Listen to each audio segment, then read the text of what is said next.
Netflix stock price is down over 70% as there is huge bearish sentiment towards the stock, and maybe rightfully so. We're seeing a slowdown in subscribers, numerous price target reductions, we're seeing layoffs, and also strong competition in the streaming world.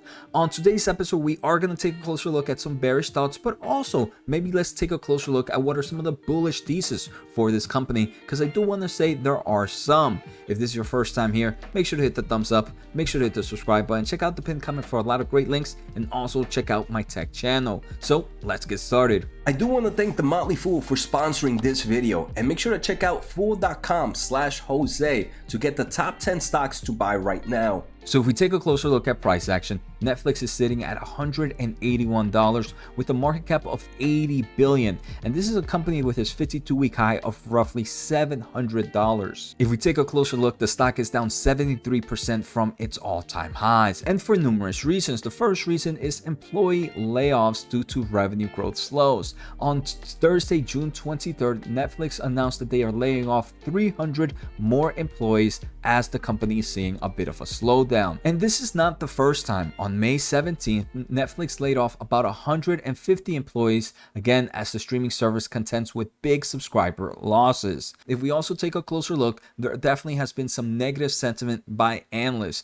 We can see this analyst reduced the price target to 240 from 300, another one to 157, and another one to 170 from 330. Another one to 186, and then we have this one to 261 from 497. So a lot of analysts right now are really decreasing the price targets, and some are even putting sell ratings on Netflix, and I do believe this kind of adds to the bearish noise.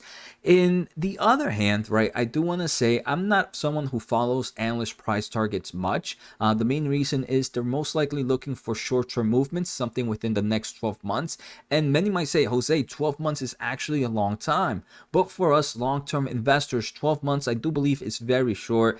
So if we do have a bullish thesis for a company like Netflix, I would say it's probably better to ignore the noise, and that noise is usually analyst price targets and the reason for selling, as they're focused more on the short-term price action. And the reason for these price target reductions, for these kind of layoffs, is this company is not having the best time when it comes to adding net subscribers. We can see in this most recent quarter, the company actually lost about 200,000 subscribers. They do mention the war happening in Europe with Ukraine, and Russia is causing a nice amount of effect, reducing that subscriber count. But it gets worse. For the quarter 2 of 2022, they're actually expecting a loss of 2 million subscribers. And they gave numerous reasons for this loss of subscribers. First, they mentioned that competition. Second is actually password sharing, and something they're looking to kind of move into. Finally, they do mention that certain addressable markets right now they can't reach due to factors they can't control. For example, the adoption of on-demand entertainment,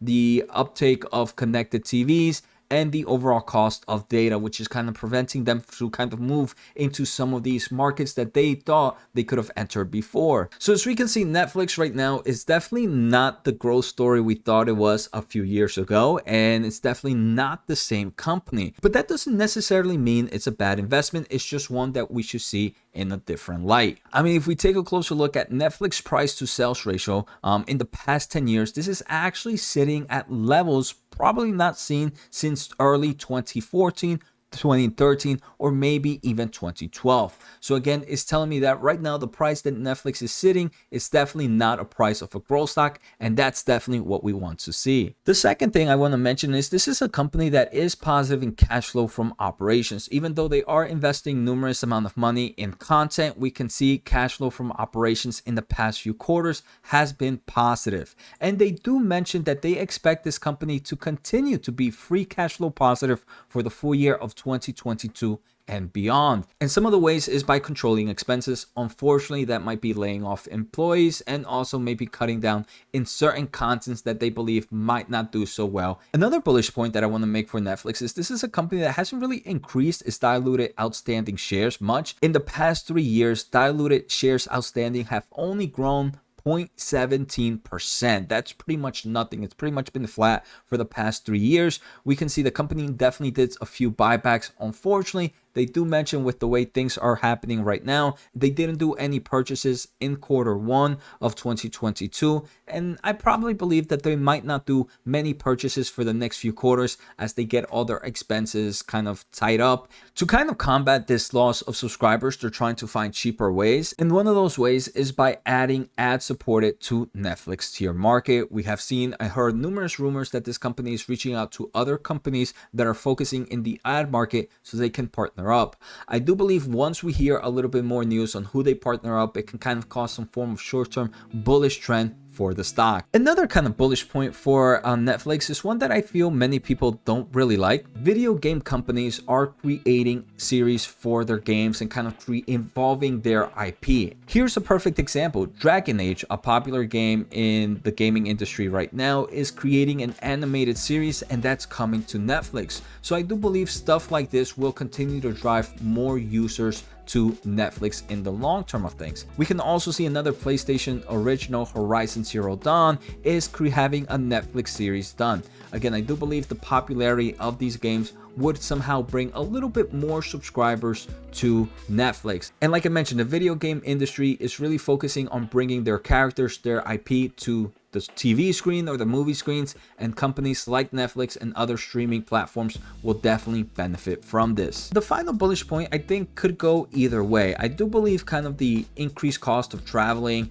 and kind of outdoor activities might push people to kind of stay home a little bit more, and if they are home a little bit more, they might kind of resubscribe to a platform like Netflix. At the other hand, you can kind of make the argument that high inflation, certain people want to cut off on certain subscriptions, and maybe one of those subscriptions might be Netflix. I guess from personal experience, I want to say Netflix is definitely a sticky business, and for someone that's traveling a lot less, I definitely am watching a little bit more Netflix right now. So I hope you guys enjoyed today's episode. Take care, have a good day, and see you next time.